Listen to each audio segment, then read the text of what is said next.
যে দর্শকরা আমাকে কতদিন চান, আপনারা কাজ করতে চাই বা যেতে চাই। আসলে এটা দর্শকদের উপর ডিপেন্ড করবে। আপনারা আমাকে যতদিন চাবেন, যতদিন মনে রাখবেন, ঠিক আমি ততদিনই থাকবো। আমার কাছে কেন যেন মনে হলো, এত বছর গ্যাপ থাকার পরে আমার কাছে কেন যেন মনে হলো যে মেয়েদের নিজস্ব একটা আইডেন্টি থাকে, মেয়েদের নিজস্ব একটা আইডেন্টি থাকে। আমি মনে করি প্রত্যেকটা মেয়েরই আইডেন্টি থাকা উচিত। পড়াশোনা করেছি, সেদিক থেকে আমি অন্য ব্যাকগ্রাউন্ডে যেতে পারতাম, বাট আমার ওখানে আমাকে টানে নাই অন্য ব্যাকগ্রাউন্ডে। যেহেতু আমি মিডিয়াতে কাজ করে অভ্যস্ত, কাজ করেছি, আমার ধ্যান জ্ঞান ছিল, আমার আত্মাতে মিশেছিল মিডিয়াটা। আমার কাছে কেন যেন মনে হলো যে আমি আবার মিডিয়াতে ব্যাক করি। এখানে আমি ভালো কিছু করতে পারবো, দর্শকরা আমাকে চাচ্ছেন। দর্শকের ভালোবাসা থেকেই আরো মানে ফিরে আসা, ব্যাক করা। তো আমি আবার নতুন করে কাজ শুরু করি। কাজ শুরু করার পরে ফটোশুট দিয়ে শুরু করি।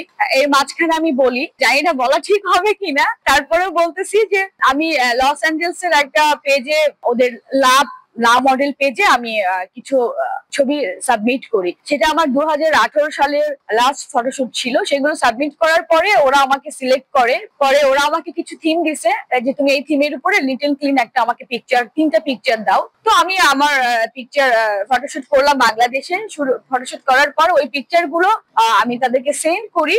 দেন ওরা দেখার পরে আমাকে ধন্যবাদ জানায় যে আমি প্রিভিউ বোর্ডে দিব, তোমার পিকচার তুমি আমাকে সেন্ড করেছো, থ্যাংক ইউ সুমি ইসলাম। তারপরে হলো তারা আমাকে 15 দিন পরে রিপ্লাই দেয় যে তোমাকে আমরা সিলেক্ট করেছি, ধৈর্যের সাথে তুমি থাকো, তুমি ওয়েটিং লিস্টে আছো, আর আমাদের আরো মডেল আছে, আমাদের নতুন প্রোডাক্ট লঞ্চ হলে আমি তোমাকে আমরা কাজে ডাকবো, কিবা কাজে তোমাকে আমরা নিব, সাইন করবো। ওরা তো ইমেল টু ইমেল আসলে কানেক্ট করে, কোনো নাম্বারে না। তো ওরা আমার ইমেলে কানেক্ট করছে, কথা বলছে, যোগাযোগ করছে। তো সেখান থেকে আমার আশাটা আরো জাগছে যে এত বছর পর, এই 7 বছর গ্যাপ, তারপরে আমি চেষ্টা করার পরে চেষ্টা আসলে সাকসেসফুল হয়েছি আমি।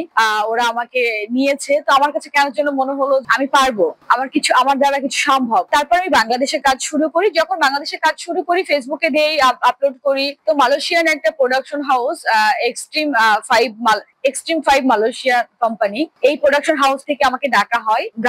গাউন ডিজাইনার, নামটা মেবি আমার মনে নেই। Gown designer Datin Santana.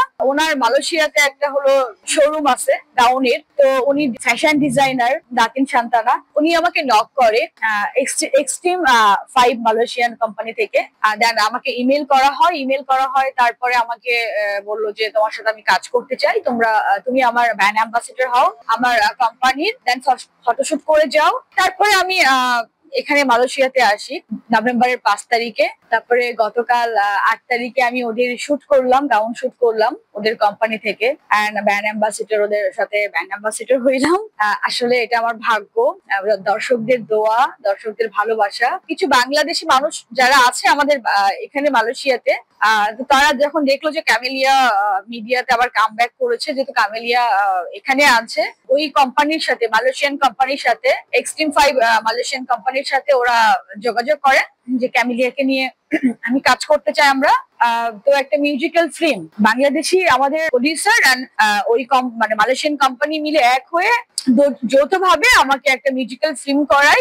আর আমি এদের মানে গাউনের ব্র্যান্ড অ্যাম্বাসেডর হয়। এই দুটো কাজ বর্তমানে করছে। আর বর্তমানে আমি এখন মালয়েশিয়াতে। আজকে 9 তারিখ, গতকাল 8 তারিখ, গতকাল আমার শুট স্টার্ট হয়। আজকেও শুট আছে। আজকে আমি শুট শেষ করে মেবি রাত অব্দি আছে আমার শুটটা শেষ করে আগামীকাল ইনশাল্লাহ আল্লাহ পাক যদি আমাকে বাঁচিয়ে রাখে আমি ব্যাক করব। দর্শক, আমি কতদূর, আপনার প্রশ্ন ছিল ভাইয়া যে আমি কতদূর কাজ করতে চাই বা যেতে চাই। আসলে এটা দর্শকদের উপর ডিপেন্ড করবে যে দর্শকরা আমাকে কতদিন চান, আপনারা আমাকে যতদিন চাবেন, যতদিন মনে রাখবেন, ঠিক আমি ততদিনই থাকবো। আমি একটা উদাহরণ দিই, যেমন শাবানা ম্যাডাম, উনি তো এখন মিডিয়াতে নেই, বাট আমাদের দর্শকদের মনে, সবার মনে যেভাবে উনি রয়ে গিয়েছে, ঠিক আমি সেই পর্যায়ে যেতে চাই যে আমি আপনাদের মাঝে ওইভাবেই আমি থাকতে চাই, ওইভাবে আমি কাজ করে যেতে চাই। আপনাদের দোয়া, আপনাদের ভালোবাসা থাকলে আমি মনে করি আমি অনেক দূর আগাতে পারবো। ডিরেক্টর, প্রডিউসারদের কাছে আমার অনুরোধ, আপনারা অবশ্যই আমাকে কাজে নিবেন। আর আমি আপনাদের প্রতি অবশ্যই গ্রেটফুল। আমি যদি এখানে নামটা মানে কয়েকজনের নাম বলি তাহলে হয়তো বা কারোর কারো মন খারাপ হবে। এখানে আমার সবাইকে আমার পছন্দ, যেমন পূর্ণিমা ম্যাডাম, শাবনুর আপু তো আমি ছোটবেলা থেকেই তার অনেক ফ্যান।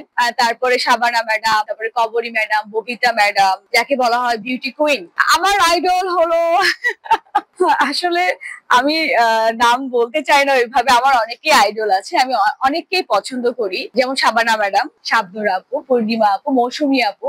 আর এখনকার যে আর্টিস্ট যাকে আমি খুব লাইক করি, বেসিক্যালি যাকে আমার খুব সব দিক দিয়ে অল স্কোয়ার গুণী মনে হয়, তার প্রফেশনাল দিক থেকে, তার পারিবারিক থেকে আমার মনে হয় you are all the best women, সেটা হলো পরিয়া। পরিয়া আপুকে আমার খুবই ভালো লাগে। সে এতটা স্ট্রাগল করে এসেছে এখানে, ইভেন তো এখনো স্ট্রাগল করে যাচ্ছেন। আমি অবশ্যই পরিয়া আপুকে সাপোর্ট করি। আমি পরিয়া আপুকে বলবো যে আপনি এগিয়ে যান। উনি পারিবারিক দিক থেকে, উনি ওনার প্রফেশনাল দিক থেকে all the best women, Dhallywood queen.